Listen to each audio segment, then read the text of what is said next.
अस्सलाम वालेकुम healthy students and viewers, आपको वेलकम करते हैं सुप्रीम कोचिंग चैनल पे।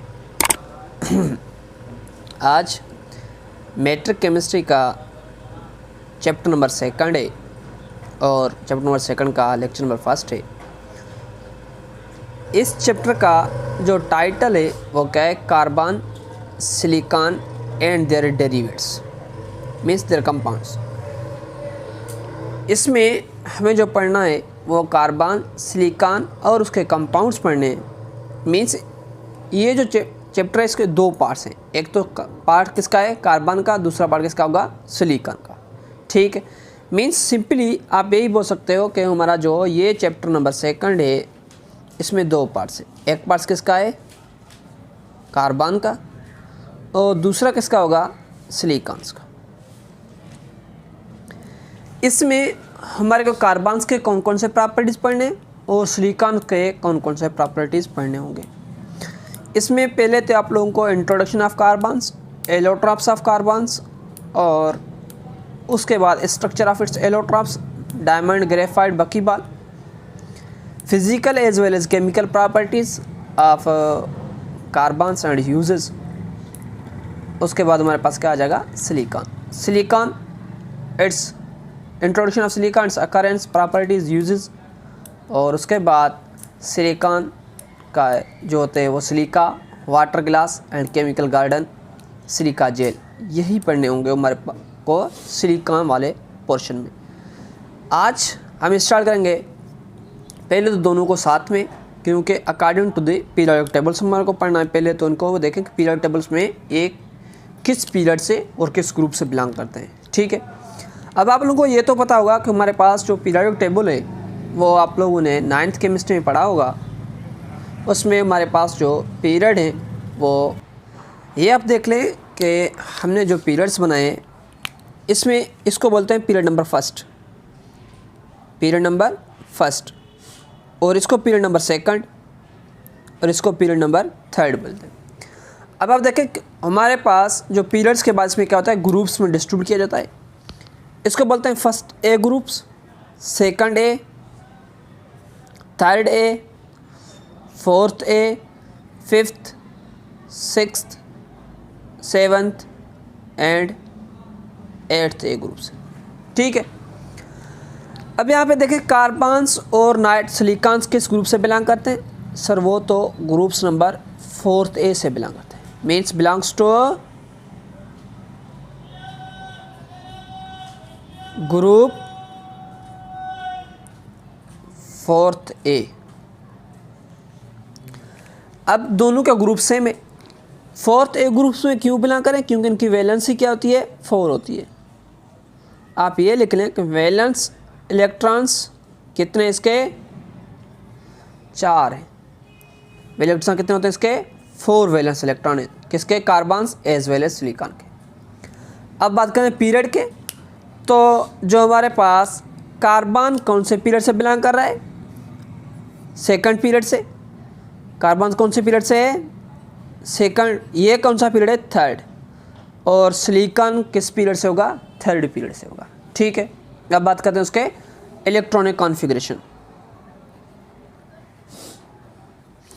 इसमें इलेक्ट्रॉनिक कॉन्फ़िगरेशन भी आप लोगों ने अच्छे तरीके से पढ़ा होगा। इलेक्ट्रॉन में क्या है? 1s1, 1s2, 2s2 किसका? कार्बन्स का कर रहे हैं। तो कार्बन कितने? 6 इलेक्ट्रॉन्स होते हैं। 1s2, 2s2 और 2p में कितने आते हैं? 2 इलेक्ट्रॉन्स हैं इसके 6। उसके बाद सिलिकॉन्स के इलेक्ट्रॉन्स कितने हैं? सिलिकॉन के जो इलेक्ट्रॉन्स हैं वो 14 होते हैं। इसका इलेक्ट्रॉन क्या है? 1s2, 2s2, 2p6, 3s2 and 3p2। ठीक। अब ये जो पॉइंट्स होते हैं समझाने के लिए मैं बता रहा हूँ। ये यहाँ पे क्या जो 3 मीन्स ये कौन से पीरियड से है? 3rd पीरियड से। और कार्बन्स का कौन आ रहा है? 2, तो कौन से पीरियड से है? 2nd पीरियड से। ठीक। ये हो गया इनका इंट्रोडक्शंस। और उसके बाद ये भी आप लोगों को बताऊं कि दरअसल यहाँ पे जो हमारे पास कार्बन है, carbon is pure non metal. Pure non metal. और सिलिकॉन जो है वो क्या है, मेटलॉइड।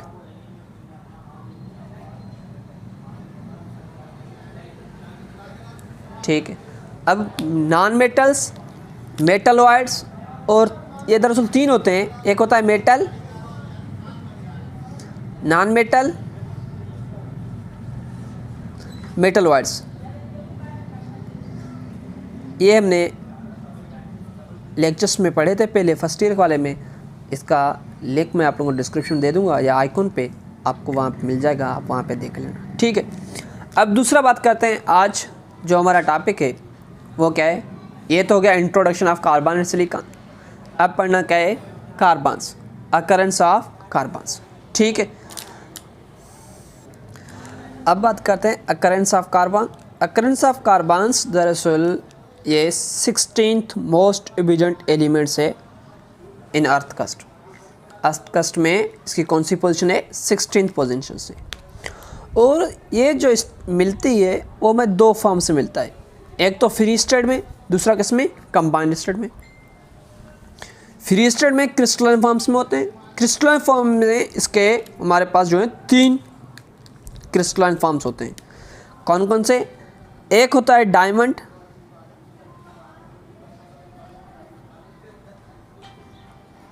दूसरा होता है ग्रेफाइट, थर्ड इज बक्कीबाल। ये 3 इसके क्या होते हैं, क्रिस्टलाइन फॉर्म्स होते हैं जो फ्री स्टेट में मिलते हैं। उसके बाद कंबाइंड स्टेट में, कंबाइंड स्टेट में मेनी फॉर्म्स होते हैं, मेनी फॉर्म्स। ठीक है, अब हम बात करते हैं मेनी फॉर्म्स में इसका जो मेन सोर्स है of carbon, main source of carbon वो हमारे पास कोल है। उसको क्या बोलते हैं, कोल। कोल खुद भी मिक्सचर ऑफ सब्सटेंस है। क्या है, कोल। कोल की खुद की कंपल्शन, कंस्ट्रक्शन किस तरह की कंपल्शन क्या है, कोल कंटेन्स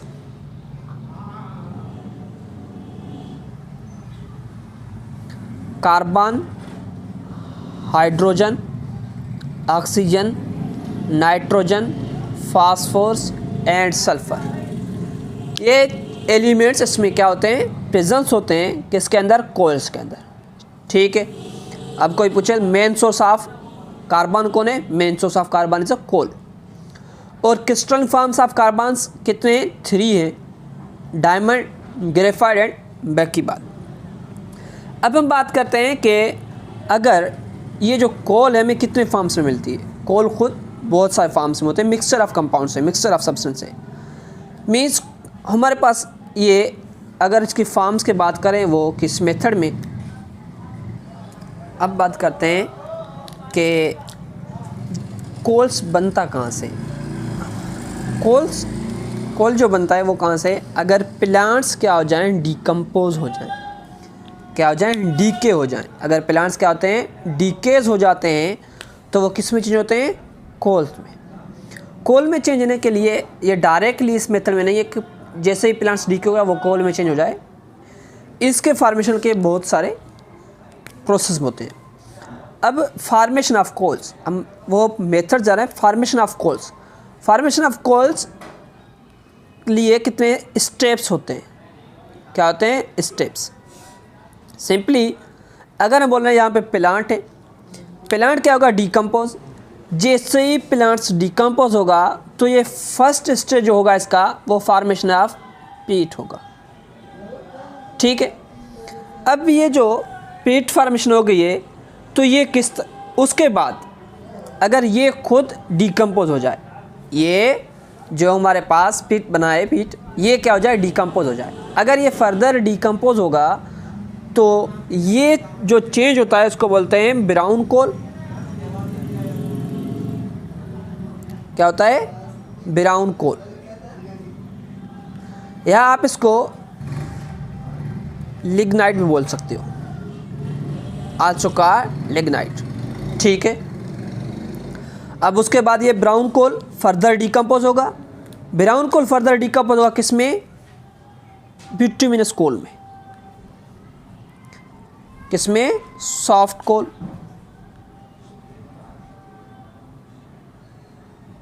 या आप बोल सकते हो बिट्यूमिनस कोल, बिट्यूमिन कोल। ठीक है। अब ये जो बिट्यूमिन कोल बनाए ये फर्दर डिकम्पोज होगा, ये फर्दर डिकम्पोज।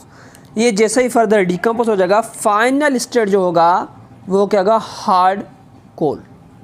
इसको हम बोलते हैं हार्ड कोल। हार्ड कोल को क्या बोलते हैं? Also called anthracite. एंथ्रासाइट। ठीक है। अब ये बन जाएगा। जैसे ये बना इसको हम क्या बोलते हैं? कोल बोलते हैं, COAL। ठीक है। ये हो गया फॉर्मेशन ऑफ कोल। कोल के इस मेथड्स में होते हैं। अब बात करते हैं पीट किस तरीके से होता है, ब्राउन कोल और बिट्यूमिनस और हार्ड कोल की बात करते हैं। ये जो हमारे पास पीट कोल है इसको बोलते हैं first stage formation of coal. ये क्या होता है? ये भी सॉफ्ट और स्पंजी होता है। Soft and spongy like means नरम, सॉफ्ट एंड स्पंजी। ब्राउन कोल इसको लिग्निड बोलते हैं, इसकी कलर क्या होती है? ब्राउन्स हो जाती है, उसको बोलते हैं ब्राउन कोल बोलते हैं। उसके बाद क्या है? सॉफ्ट कोल, बिट्यूमिन कोल और हार्ड कोल एंथ्रासाइट। हार्ड कोल क्या बोलते हैं? एंथ्रासाइट बोलते हैं। ठीक है। अब इनका जो एक स्ट्रक्चर होते हैं पीट कोल का, ब्राउन का, सॉफ्ट का और हार्ड कोल का, आप स्क्रीन पे शेयर हो जाएगा, आप वहाँ पे देख लेना। ठीक है। अब उसके बाद ये स्ट्रक्चर आप लोगों ने देखे। अब बात करते हैं किसके? के कार्बन्स की परसेंटेज या कार्बन्स की परसेंटेज कहाँ पे ज़्यादा होती है। अब जैसे मैंने बोला प्लांट्स डीके होता है कोल में, तो percentage of carbon depend upon the composition of substance. अगर कार्बन की परसेंटेज यहाँ पे जो एंथ्रासाइड होता है जिसको प्योर कोल बोलते हैं, इसमें होता है 91.0 मीन्स 91% होता है। ठीक है। पहले इसके परसेंटेज का बोलते हैं, कोल्स के परसेंटेज का। फर्स्ट परसेंटेज इन वुड कितनी होती है? 50%। और उसके बाद ये जो पीट है इसमें कार्बन्स की परसेंटेज 59.9% होती है। और उसके बाद लिग्नाइड में अंदर इसके अंदर होती है 61.8%। और बिट्यूमिनस या सॉफ्ट कोल के अंदर 78.7%। और हार्ड कोल एंथ्रासाइड में 91% होती है, मगर मैं 91% लिख रहा हूँ। ठीक है। अभी एक होगा इनके अंदर परसेंटेज ऑफ कार्बन्स, और इसमें एनर्जी किस में ज़्यादा होती है? एनर्जी के वैल्यूज़ अगर बात करें तो एनर्जी ये क्या होते हैं? फ्यूल होते हैं। वुड भी क्या है? फ्यूल है। पीट भी क्या है? फ्यूल है। ब्राउन कोल भी क्या है? फ्यूल। सॉफ्ट कोल भी फ्यूल। हार्ड कोल भी क्या होते हैं? फ्यूल्स के तौर यूज़ करते हैं। अब इसमें सबसे ज़्यादा एनर्जी किस में होती है? इसमें 19800 किलो जूल पर किलोग्राम। ठीक है। 1 किलोग्राम के अंदर वुड के अंदर कितनी एनर्जी होती है? 19,800। ठीक है। उसके बाद पीट के अंदर कितनी होती है? 8700 किलो जूल पर किलोग्राम। किलो जूल पर किलोग्राम, सारों का यूनिट यही है, किलो जूल पर किलोग्राम। और ब्राउन कोल में कितनी होती है? ये अप्रोक्सीमेटली 21,000 टू 26,000 तक। और सॉफ्ट कोल ये 32,000। और हमारे पास जो हार्ड कोल है वो 33,000 किलो जूल पर किलोग्राम्स। ये क्या प्रोवाइड करता है हमें? एनर्जीज। अब उसके बाद हमारे पास कार्बन्स के फॉर्म्स बहुत सारे होते हैं।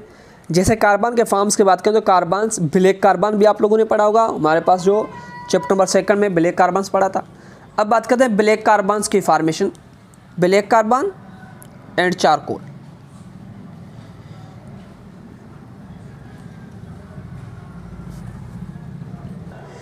ये जो हमारे पास ब्लैक कार्बन है ये कहाँ पे बना था?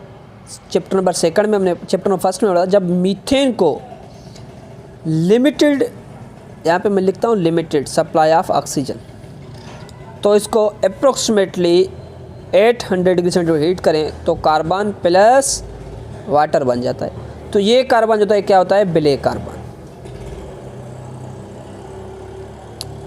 ठीक है, और उसके बाद हमारे पास जो सेकंड है वो क्या है, चारकोल। ये जो चारकोल है ये कब फॉर्म होती है, जब कोई वुड को क्या करें, हीट, एब्सेंस ऑफ एयर में, in absence of air means oxygen के गैर मौजूद है, एब्सेंस ऑफ एयर, एयर से मुराद ऑक्सीजन। ठीक है, और तो इसको हम क्या करते हैं कि ये क्या बन जाता है, चारकोल बन जाती है। अब उसके बाद क्या है, कोक है। पहले आप लोगों को ये बताऊं कि इसकी मेन यूजेस हैं चारकोल के, वो कौन कौन से। उसके बाद यूजेस ऑफ चारकोल, तो इसका जो मेन यूज है, remove offensive order from air and colour. ठीक है, और बेड टेस्टिंग इम्प्योरिटीज़, ये रिमूव दी बेड टेस्टिंग इम्प्योरिटीज़ क्या करता है, इसको भी रिमूव कर देता है। ठीक है, उसके बाद पढ़ते हैं कोक। बात करते हैं कोक की। Coke pure form of carbon is called Coke. Uses क्या हैं, यूजेस ए रिड्यूसिंग एजेंट, कहाँ पे, इन मेटलर्जिकल ऑपरेशंस, जो मेटलर्जिकल प्रोसेस होते हैं उनमें एज ए रिड्यूसिंग एजेंट तो यूज़ होती है। अब उसके बाद हमारे पास है कंबाइंड स्टेट ऑफ कार्बन। अब बात करें कंबाइंड स्टेट। कंबाइंड स्टेट कौन सा होता है, नेचुरल गैस फॉर्म में हो सकता है और पेट्रोलियम, ये दोनों कंबाइंड स्टेट है। ये दोनों क्या होते हैं, हाइड्रोकार्बन्स, इसको बोलते हैं हाइड्रोकार्बन्स। हाइड्रोकार्बन्स वो कंपाउंड्स जिसमें क्या हो, carbon and hydrogen and its derivatives. ठीक है, ये क्या हो गए, कंबाइंड स्टेट में। उसके बाद कार्बन्स के दो फॉर्म और भी हैं, एक को बोलते हैं ऑक्साइड्स, दूसरे को बोलते हैं कार्बोनेट्स। क्या बोलते हैं इसको, कार्बोनेट्स। ऑक्साइड्स में जैसे carbon monoxide, carbon dioxide, carbonates में कैल्शियम कार्बोनेट एट्सेट्रा, बहुत सारे। ये जो हमारे पास चाक वगैरह होते हैं या हमारे मार्बल, रॉक, पत्थर, ये किसके बने होते हैं, कैल्शियम कार्बोनेट्स के बने होते हैं। ठीक है, और आज का लेक्चर यहीं तक है। जो कल हमारा लेक्चर होगा वो इंशाल्लाह crystalline form of carbons, crystalline forms of carbon and amorphous ये दोनों लेक्चर्स होंगे। एक लेक्चर्स में हो जाएगा क्रिस्टलाइन फॉर्म्स और एमरफस दूसरे लेक्चर में हो जाएगा। ठीक है बेटा, अल्लाह हाफ़िज़।